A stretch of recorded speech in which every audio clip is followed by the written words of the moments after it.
Essula ey'omusanvu.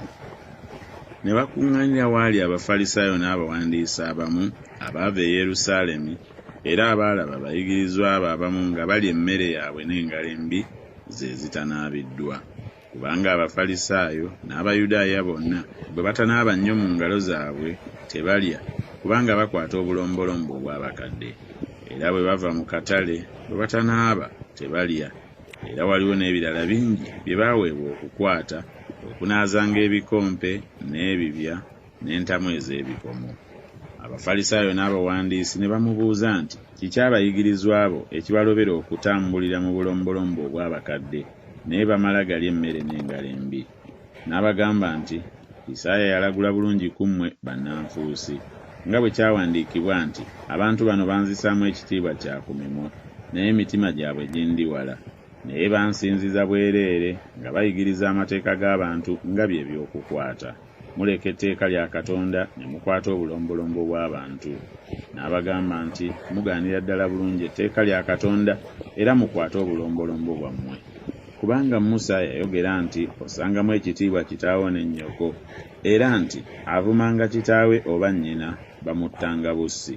Naye mmwe mwogera nti omuntu bw'agamba kitaawe oba nnyina nti kyonna kye nandikuwadde okukugasa ye Kolubaani, ekitegeezebwa nti kitone kya Katonda, temukyamuganya okukolera ekintu kitaawe oba nnyina.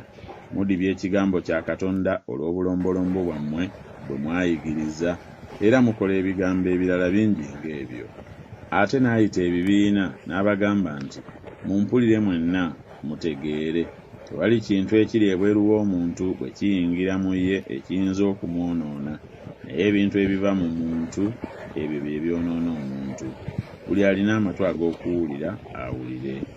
Awo bwe yayingira mu nnyumba ng'avudde mu bibiina, abayigirizwa be ne bamubuuza olugero olwo.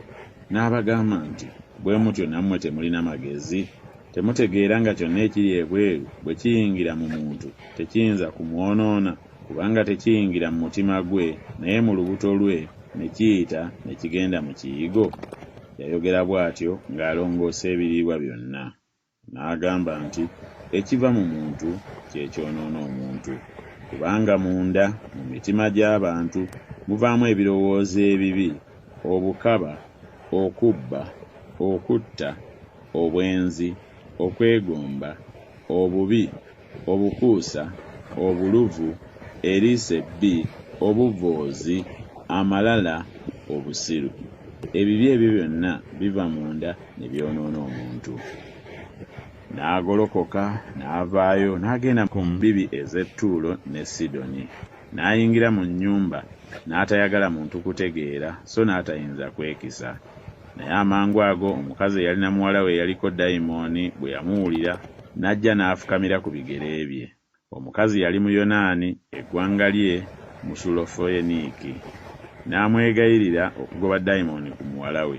N'amugamba nti leka abaana bamale okukkuta, kubanga si kirungi okuddira emmere y'abaana okugisuulira embwa.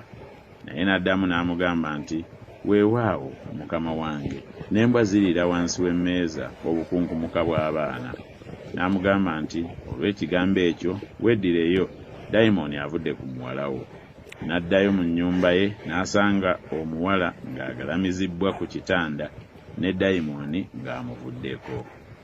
Ate n'ava mu mbibi ez'e Ttuulo n'ajja n'ayita mu Sidoni ne wakati mu mbibi ez'e Dekapooli, n'atuuka ku nnyanja ey'e Ggaliraaya. Ne bamuleetera omuggavu w'amatu atayogera bulungi, ne bamwegayirira okumussaako omukono gwe. N'amuggya mu kibiina kyama, n'amussa engalo mu matu ge, n'awanda amalusu, n'amukoma ku lulimi. N'atunula waggulu mu ggulu, n'asinda, n'amugamba nti Efasa, kwe kugamba nti zibuka. Amatu ge ne gazibuka, n'enkolo y'olulimi lwe n'esumulukuka, n'ayogera bulungi. N'abakuutira baleme okubuulirako omuntu. Naye nga bwe yeeyongera okubakuutira, bwe beeyongera ennyo nnyini okukibunya. Ne bawuniikira nnyo nnyini kitalo nga bagamba nti byonna akoze bulungi. Aggula abaggavu b'amatu era ayogeza abasiru.